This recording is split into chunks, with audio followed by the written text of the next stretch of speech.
Nos reporters, l'ajout collectif aujourd'hui. Asma Menana et Kelly O'Neill ont visité un éco-village de l'Ariège. Une vie en collectivité s'y organise. Intéressant à l'heure où de nombreux Français imaginent une vie post-confinement moins urbaine, plus écologique et solidaire. Reportage. Nous sommes dans le village de Sainte-Camelle où vivent une quinzaine de personnes. Le plus jeune habitant a 1 an, le plus âgé 68 ans. Et ici, le mot d'ordre, c'est le collectif.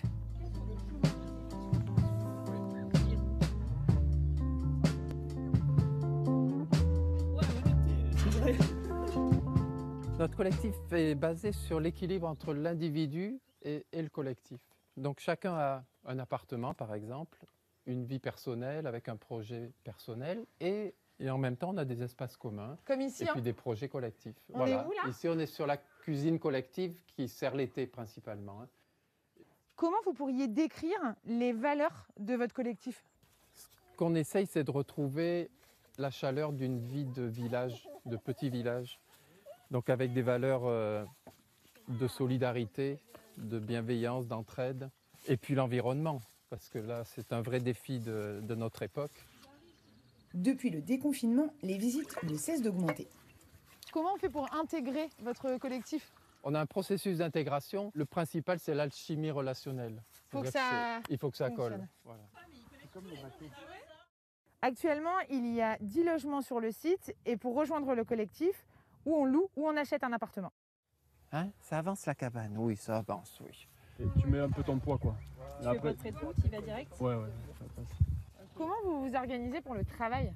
C'est en fonction des compétences. On a en fait 3 activités qui rapportent de l'argent à la SCI qu'on a constituée, qui sont l'accueil de cabanes dans les arbres, des stages et des visites et de l'accueil découvert. Et pour ça, on doit travailler combien de temps ? 8 heures par semaine, 1 heure par jour si on veut. Et pour quel salaire ? Et on arrive à sortir 600 € par personne et par mois.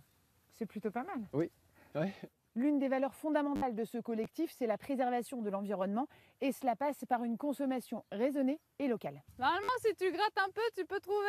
Donc ce projet de potager, c'est votre projet à toutes les deux. Hein. Surtout nous deux, mais après c'est collectif, il y a des gens qui nous aident aussi. C'est le principe ici. Hein. Régulièrement. Ouais. Oui. Quand même. Ça, je pense pas que ce soit un souci. Non, je crois que ça, c'est juste... Non. Ça, on peut nourrir la terre avec. Hop. Est-ce qu'il y a un objectif d'autosuffisance sur l'éco-village ? C'est pas un objectif premier parce que l'idée c'est aussi de travailler en coopération avec des maraîchers qui pourraient être autour. Mais c'est vraiment de gagner en résilience. Donc c'est sûr que un jardin c'est un des points principaux pour ça, quoi. À terme, les habitants ont pour projet d'ouvrir une école. En attendant, ils accueillent régulièrement du public et proposent même des stages d'immersion à la vie collective.